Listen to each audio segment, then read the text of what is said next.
incha allah indiwaat ndam li alors ñu jëm ci li nga xamante ne ci moo jëm ci wàllum li gën a fës ci yéenekaay yi dooree ko yéenekaayu kër gi di journal l'info du côté de la réussite c'est ok alors l'info xëy ak li nga xamante ne moom mooy l'enquête sur la dette cachée du Sénégal yéenekaay bi wax le FMI cherche où le système a failli Julie Kozak nekk porte-parole di wax nous avons lancé une enquête interne pour comprendre les failles et comment ces anomalies ont pu passer inaperçues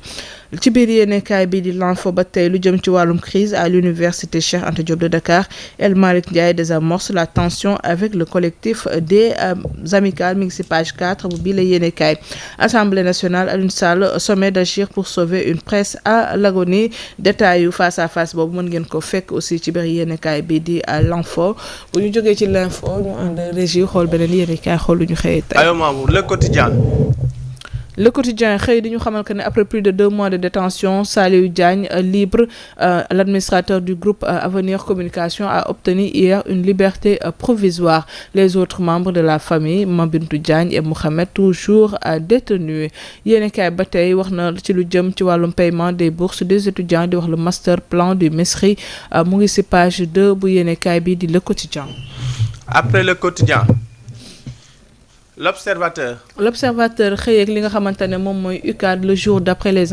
affrontements l'observateur dellu si war na ci blessure grave yi nga xamante ne nemmeeku nañ ko lu jëm si intoxication au gaz saturation mais aussi les stigmates indélébiles d'une journée épouvantable kii di professeur Abdou Aziz Diouf chef du service médical du COUD di wax je n'ai jamais vécu une situation pareille yéen kaay bi dellu si waat na si les témoignages bouleversants des étudiants hospitalisés tension persistante après les négociations du RGD avec le ministre Daouda Ngom loolu yëpp mi ngi ci biir yéenekaay bi di l'observateur lu jëm ci wàllum révision du cadre organisationnel de la primature yéenekaay bi di wax enjeux et incohérences de la cybersécurité au sommet de l'État. Après Le Quotidien, l'observateur, Libération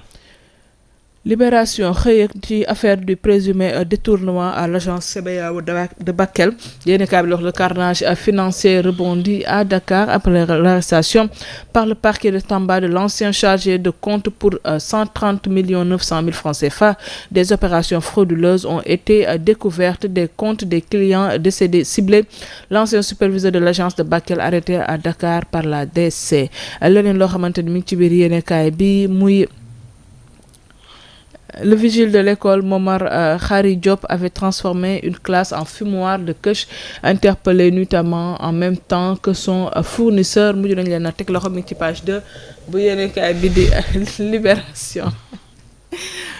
Après Libération, Enquête quotidien. Enquête yéenekaay coup d'état déboire judiciaire la xëyee di wax sale temps pour Embalo yéenekaay bi nga xamal que ne renversé dans son pays Embalo rattrapé par un vieux dossier d'escroquerie benn femme de nationalité marocaine moo ko accusé de l'avoir spolié de plus d'1 milliard de francs CFA ci biir yéenekaay ba tey CAN 2025 libération des joueurs la FIFA crée la controverse ginnaaw ba mu annoncé date bi nga xamante ne mu la bëgg commencer autoriser li nga xamante ne moom mooy joueurs yi loolu nag ñu jàpp ne dafa nar a perturber préparation yenn équipe yi ay ca ñu jóge si yéenekaay bi l'enquête. Après Enquête, L'As Quotidien. L'As Quotidien wàllum dette cachée du Sénégal la xëyee di wax le FMI ouvre une nouvelle enquête ba tey ci biir yéenekaay bi di L'As Quotidien affaire des 5 milliards Zakilula Sow reconnu coupable mi ngi ci page 5 bu yéenekaay bii di L'As Quotidien L'As ñëwaat na ci université Cheikh Anta Diop di wax le calme avant la tempête. diggante FMI ak Sénégal dina mel ni la joor ak tubaab ba tribune yéenekaay moom dafa xëy di wax ci wàllum réorganisation de la primature moom tribune di wax un premier ministre super fort la primature centre de commande le PM devient le chef d'orchestre réel du gouvernement pas juste un coordonnateur symbolique un cabinet renforcé comme centre opérationnel de la gouvernance le nouveau décret instaure une inspection des services placés directement sous l'autorité du premier ministre loolu yëpp mi ngi ci page 3 bu yéenekaay bii di tribune dellusi na ci liberté provisoire di wax la chambre d'accusation libère encore Badara Gadiaga la décision finale revient au procureur général. Après tribune yéenekaay Sud Quotidien. Sud Quotidien, renforcement des pouvoirs du premier ministre la xëyee di wax Diomaye passe à l'acte mi ngi ci page 3 bu yéenekaay bi di Sud Quotidien. lu jëm ci wàllum industrie extractive et sous-sol sénégalais, une nouvelle cartographie pour renégocier les contrats miniers tamit fu bokk na ci li gën a fës ci yéenekaay bi di Sud Quotidien. Après Sud, Walf Quotidien. Walf Quotidien jël soit na ci en 7 du décès du fondateur de Walfadjri yéenekaay bi del soit na ci prière et recueillement pour Sidi Lamine Niass mi ngi ci page 7 bu yéenekaay bi di Walf Quotidien. ba tey ci biir Walf Quotidien, dette extérieure, l'inévitable restructuration moom la yéenekaay bi Walf Quotidien titré,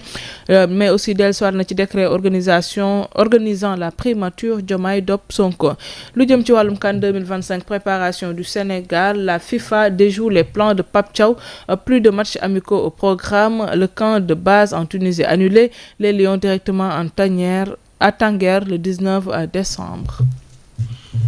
Après Walf Record yéenekaay xëy na fësal nataalu gaynde Sénégal ci li nga xamante ni rek moo ñeel wàllu mondial 2026 naan tirage au sort ce vendredi tey ji la ñuy amal tirage yu lii di mondial 2026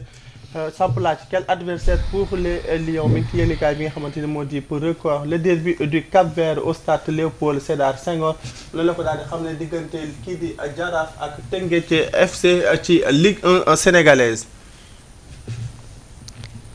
aywa Tribune Sport moom tamit daal di xëy fësal la naan Coupe du Monde 2026 le meilleur et le pire tirage pour Maroc, Algérie, Côte d'Ivoire, Sénégal jëm ci gaynde Sénégal yi nga xam ne wala bokk yenn ci équipe yenn ci équipe yu Afrique yi la tey jii ñu xaarandi ci tirage bi lan la ci war a daal tukkee ndax nañu am aw poule bu neex wala bokk bu métti nañ ko xam ci kanam tuuti ci tirage bi nga xamante ni ñu koy amal jëm ci mondial 2026. Manchester United tenu en échec par un relégable maanaam démb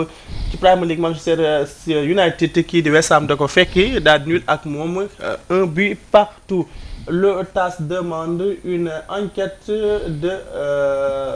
l'UEFA contre ki nga xamante ni moo di équipe française bi lee di Olympique de Lyon noonu la ko itam ëttalekaay bi nga xamante moo di tribune daal xëy fësale. Après Tribune Sport, retour sur le plateau. Merci beaucoup du côté de la régie loolu mooy li gën a fës ci yéenekaay bi Dieye. juste balaa ñuy tàggatoo un commentaire par rapport ak li nga xamante ne moom mooy jëm ci wàllum CAN 2025 bi ak li ñuy wax libération des joueurs le 15 décembre ñu ne la FIFA crée la controverse ndaxte ñu ngi doon laam-laamee 8 décembre wala 15 décembre ñoom ñuy wax que ne yéenekaay bi di enquête di wax que ne lii mën naa bouleverser li nga xamante ne moom mooy plan de préparation des sélectionneurs nationaux. ma ne d'accord ma ci si c'était bu fekkoonte ne ni tey coupe d'Europe la woon. parce que coupe du monde moom ñëpp la mais bu doon coupe d'Europe la woon ça n'allait pas se passer ainsi. waaw man d'accord ma ci parce que tey jii une compétition da nga koy préparer à l'avance. compétition du da ngay ñëw rek dugg ci. da nga koy préparer à l'avance parce que tey jii nii trêve bi mu amee woon c'était le mois dernier tey jii nii am na un mois boo xamante ni ñoom nekk nañ fa c'était peut-être ñoom FIFA fi ñuy jàppee mooy que ni mois bi coupe d'Afrique di am dafay fekk tey jii nii championnat yi ñoom ñi ngi jouer surtout championnat européen ñoom ñi ngi ci te équipe yi joueurs yu bari pratiquement championnat européen lañ nekk diggante Allemagne Espagne France ak li nga xam moo di Angleterre mais ñun amul lu dul coupe d'Afrique et on a besoin aussi de nos joueurs. Imagine tey ñu ne tey jii joueurs yi dañ leen di war a bàyyi tey jii la 15. tey jii bu fekkente ne tey jii nii yow déjà da ngay gis tey yenn sélection yoo xamante ni perte nañu seen ay éléments de taille. ku ci mel ni Maroc ngay perte Achraf Hakimi loolu dafa métti. da ci diggante bu dee Maroc da cee pertaat beneen kii am nag ku mel ni Sénégal actuellement am nañ ci yenn joueurs ku ci mel ni Ismaïla Sarr. tey jii nii ñi ngi naan incertain dana bokkam du bokk et cetera. ak tamit leen yaa aussi tamit ñenn ñoo xamante ni tamit la même chose lu mel ne RD Congo aussi tamit donc tey Wissa léegi yow tey lu mel ni Coupe d'Afrique ñun moom la ñu am parce que mooy suñu compétition majeure. te yow FIFA li la war mooy que ni tey jii nga teel a libérer les joueurs ñu teel a dem seen i tanière teel a préparer ak seen ay coach mën a waajal mais tey boo libérer les joueurs le 15. tey jii préparation bi ñu war a am duñ ko am. ñu tépp dem ci li nga xamante ni moom moo di compétition bi. mais professionnel sax du demee noonu xanaa sax yow balaa ngay dem sax di nga waajal sa bopp. ñoom bu fekkoon ne ni coupe d'Europe la dinañ waajal seen joueur dañ leen teel a bàyyi ñu dem teel dem seen club yi. teel dem seen équipe nationale dem préparer wu et tout. war nañ leen mën a bàyyi le 8 ñu mën a préparer wu def li ñuy def mën a dem seen dëkk. a préparer wu ku ci am tey jii ni pour mën a jouer tey jii sa dernier match de préparation. nga jouer ko waajal door a dem comme tey ni ko Sénégal programmé woon. parce que c'est une rencontre des grands. ay grands joueurs ñoo fi nekk ay ñoo xamante ne tey jii ni ay champions d'Europe ñoo fi nekk. ñi nga xamante ne jël nañu Ligue des champions ñii jël nañu ay Premier League ñii jël nañu nangam ak nangam ñooy retrouver comme tey jii bu doon Europe la. tey ñi ngay tuddee ay Cristiano Ronaldo di ko tuddee ay Pedri rek nangam noonu ngay tuddee ay Mohamed Salah mi nga xamante ne tey jii nii sur le plan mondial tey jii mënootoo lim les 20 joueurs yu gën a mag ci àdduna bi te doo ko trouver ci génération moom ci génération te doo ko ci boole. ku ci mel ni Sadio Mané mënoo wax tey 20 joueurs yi gën a mag ci àdduna bi ci génération moom te doo ko ci boole te ñooñu ay africain lañu. donc tey jii FIFA nañu xoolaat. par rapport ak faveur yi nga xamante ne tey jii war nañ ko jox lii d'Afrique surtout la Coupe d'Afrique man j'aurais compris sax bu doon ay yeneen la ñu ne mais Coupe d'Afrique qui majeure 2 ans ba 2 ans lay am c'est une compétition majeure comme Copa América comme Coupe d'Europe comme leneen ak leneen donc tey ni ñuy joxee tey cër lii di Coupe d'Europe nañ ko joxee tey lii di nga xamante moo di Coupe d'Afrique xam ne tey jii ñun loolu la ñu am moom moo nekk suñu compétition xamante ne ñun benn ci lañ mën a am ambiance retrouvaille bi encore mën a amaat ambiance mën a am ñu sentiraat li nga xamante ne moo di le football africain ñu mën a plongé wu ci li nga xamante ni ba pare sax loolu day tax ñu mën a dugg ci lii di Coupe d'Afrique bu ñu teeloon bàyyi joueurs yi ñun nañu teel a dugg ci Coupe d'Afrique bi engouement bi teel a am mais tey jii fekk bàyyi wuñu joueurs yi ñun ñi ngi concentré wu ci championnat yi ñu ngi concentré wu ci football européen bi alors que tey jii ñun am na loo xamante ne mi ngi ñuy xaar moins de 2 mois ñu war see mën a dem mu war a nekk une réunion loo xam dafay réunir li nga xamante ne moo di l'Afrique de manière générale réunir li nga xamante moo di la jeunesse réunir li nga xamante moo di doomu africain yi. d'accord merci beaucoup Abdoulaye Dieye en tout cas lu am solo la te lu jar a bàyyi xel la comme ni nga ko waxee parce que comme on a dit aussi dafay xaw a bouleverser li nga xamante ne moom la sélectionneur nationaux yi doon prévoir pour seen équipe balaa li nga xamante ne moom mooy CAN bi di débuter alors suñu temps bi jeex na ci ñu tàggatoo ba lundi incha allah. waaw li ma koy waxee rek tàggatoo bu dul tàggatoo. di wax ni nañ namu téléspectateurs yi ak internautes yi. mi ngi doonu ni ñu koy defee di ko tëjee di jéggalu ñëpp bu jee yëkkate ñu kàddu yoo xamante ne nii jaarul yoon li ci jub nag suñu borom la ñu sànni ko yàlla suñu borom. di amoon mbégte baax a baax ànd ci ak ñi ñuy bàyyi xel lundi ba vendredi sax leen gërëm leen nag ñoom ñi nga xamante ne nii waxkat bu ne da ngay bëgg ñuy toog di la déglu di la seetaan. donc bu ñu fi toogee lundi ba vendredi. ñu ñuy déglu di ñu bàyyi xel des fois sax ñuy bokk ci émission yi di commenter des fois di joxe li nga xamante ne moo di seen ay contribution donc ñooñu tamit mu ñu leen fay donc on se donne rendez-vous incha allah rabi ba lundi prochain man moom vendredi ci kanam tout 13h naa fi dellu si yaatal xibaar ci xel kàllaamay Kocc Barma ci ni mu gën a yaatoo incha allahu rabi. incha allah nuyu naa bu baax ñu nekk régi sauf kii ni Nourou. tey gis nga yére bu mu sol. est-ce que paa yoo ko jox te yére bi. dégg naa nga ci commenter de waaye. da nga ci nekk noonu comme non c'est pas que je suis neutre en fait ci wax jooju mais dafa fekk ne yow neexoo jàppale léegi nii da ngay pare génnaat si wax ji mel ne mosoo koo wax. Nour de bu fekkente ne yére bii mu sol paa bi jox ko. kon doon na ko ci kilifa de. yére kon da nga bëgg ne tey Nour dafa kilifa dafa gën a kilifa non boo demoon doon ci kilifa yére bee yàgg. yére ci jamonoy kii jamonoy Machiavel yére bee yàgg. moo tax ma ne est-ce que paa bi joxu ko bu ko paa bi joxut moom damay ragal ni doon na ko ci kilifa de yére bee yàgg. la Nourou kaay fi ñu xool la ngir yàlla.